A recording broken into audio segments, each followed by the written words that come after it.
Hey YouTube, it's Brendan, and in this video we're going to discuss how to determine slope and y-intercept when given an equation in standard form.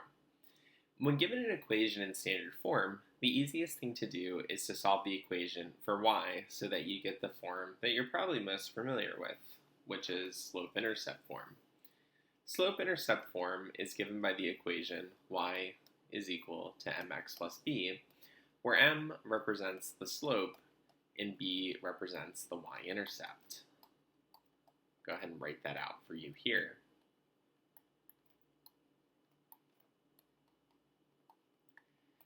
So in order to get this equation into that form, I'm first going to subtract 4x from both sides. Essentially, you're just trying to get y alone.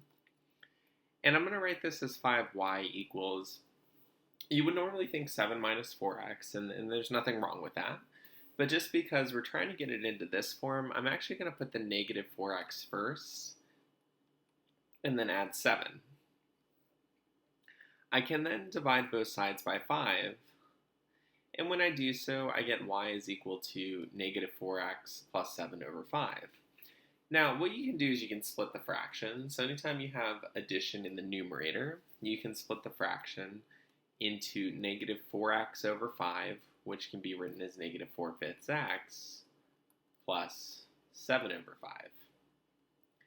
And now we can readily compare this to this y equals mx plus b form that we have up here, and I can see that m, which is the coefficient on my x, is negative 4/5, so my slope in this case would be negative 4/5,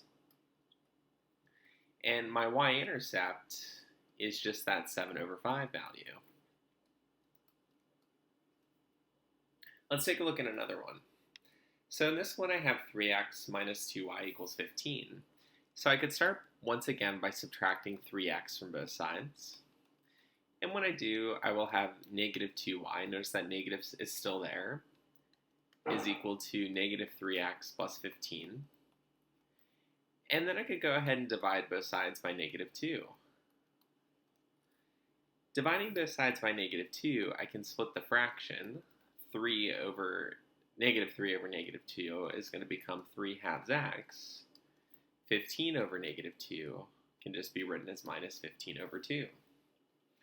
And once again, I can see that my slope is given by my coefficient on my x, which in this case is 3/2, and my y-intercept is given by the value that's added to it, which in this case is going to be negative 15 divided by 2. And that's how you can determine the x-intercept and the y-intercept from an equation.